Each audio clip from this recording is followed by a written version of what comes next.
Mardi 12 décembre 2020, bienvenue à cette nouvelle édition d'Écho d'Afrique. Congo-Brazzaville en ouverture, le président Denis Sassou Nguesso vient d'être désigné sans surprise candidat à l'élection présidentielle prévue en mars 2021 par les 17 partis qui composent sa majorité présidentielle. Son parti, le PCC, l'avait déjà investi lors de son congrès de décembre 2019 à Brazzaville. La date du scrutin reste à fixer. Âgé de 77 ans, dont 36 au pouvoir, le président congolais ne s'est pas encore prononcé.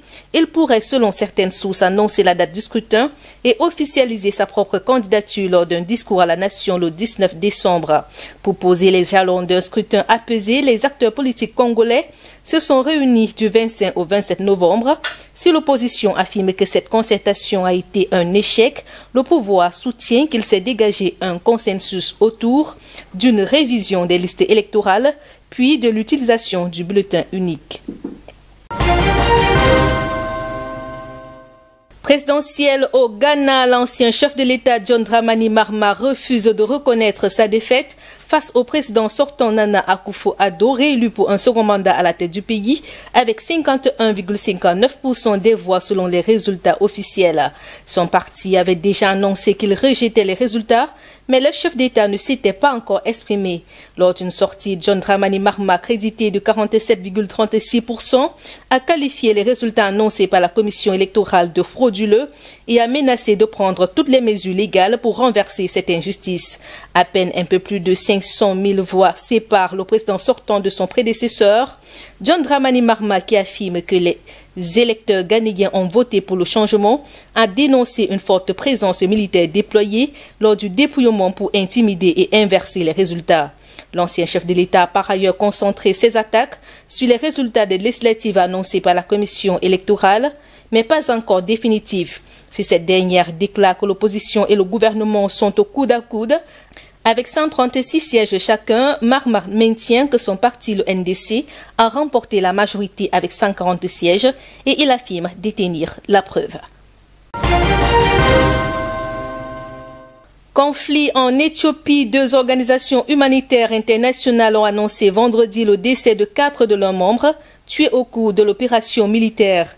Il s'agit du Conseil danois pour les réfugiés qui a annoncé le décès sur place de 3 de ses agents de sécurité en novembre et International Rescue Committee, la mort d'un de ses membres à une date non communiquée. Environ 600 000 habitants du Tigré dépendaient totalement d'une aide alimentaire pour se nourrir avant le début de l'offensive lancée le 4 novembre par le Premier ministre Abiy Ahmed au Tigré. La région compte plusieurs camps de réfugiés érythréens abritant quelques 96 000 personnes. La région privée de tout approvisionnement connaît également de sévères restrictions d'accès et les réseaux de communication y sont encore largement hors service, ce qui impacte lourdement le travail des humanitaires.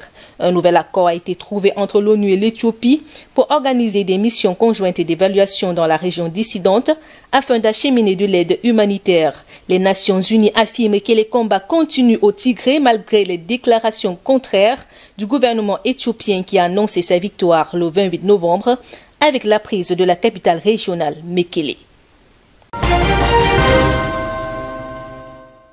D'un conflit à un autre, les indépendantistes sahraouis du Front Polisario ont promis de poursuivre les combats au Sahara occidental au lendemain de la décision du président américain Donald Trump de reconnaître la souveraineté marocaine sur ce territoire disputé. Pour le Front Polisario, la décision américaine est nulle et non avenue. De plus, la communauté internationale ne reconnaît et ne reconnaîtra aucune souveraineté marocaine sur le Sahara occidental. Le Polisario fait état quotidiennement d'échanges de tirs le long du mur de sable qui sépare les deux camps depuis la rupture le 13 novembre dernier du cessez-le-feu en place depuis 1991. Le président américain qui quittera la Maison-Blanche le 20 janvier a annoncé que les États-Unis reconnaissent la souveraineté du Maroc sur le Sahara occidental. Un soutien diplomatique de taille pour Rabat, mais qui semble aller à l'encontre de la position onusienne.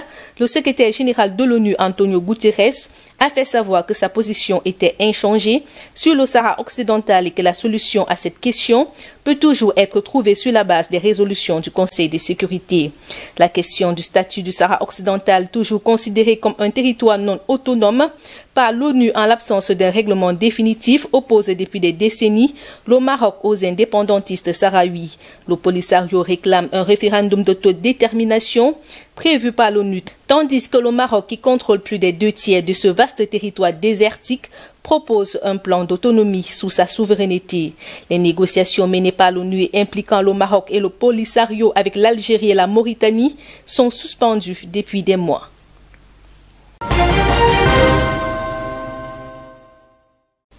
Et puis, les pays africains auront accès au vaccin Covid-19 de fin janvier au premier trimestre de 2021.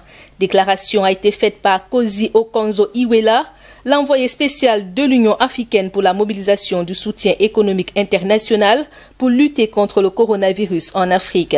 Elle a par ailleurs indiqué que les vaccins seront initialement mis à la disposition des agents de santé de première ligne, suivis de certains autres groupes cibles, les personnes âgées et celles souffrant de maladies sous-jacentes.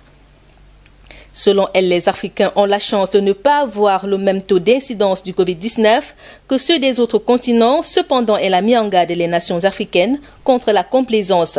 Le nombre de cas confirmés de Covid-19 sur le continent africain a dépassé la barre des 2 284 907 selon les centres africains de contrôle et de prévention des maladies. L'Agence continentale de contrôle des maladies a déclaré dans un communiqué que le bilan des morts liés à la pandémie s'élevait à 54 503. Voilà qui fait l'essentiel de l'actualité en Afrique. Excellent week-end à tous en compagnie des programmes de DBS Télévision.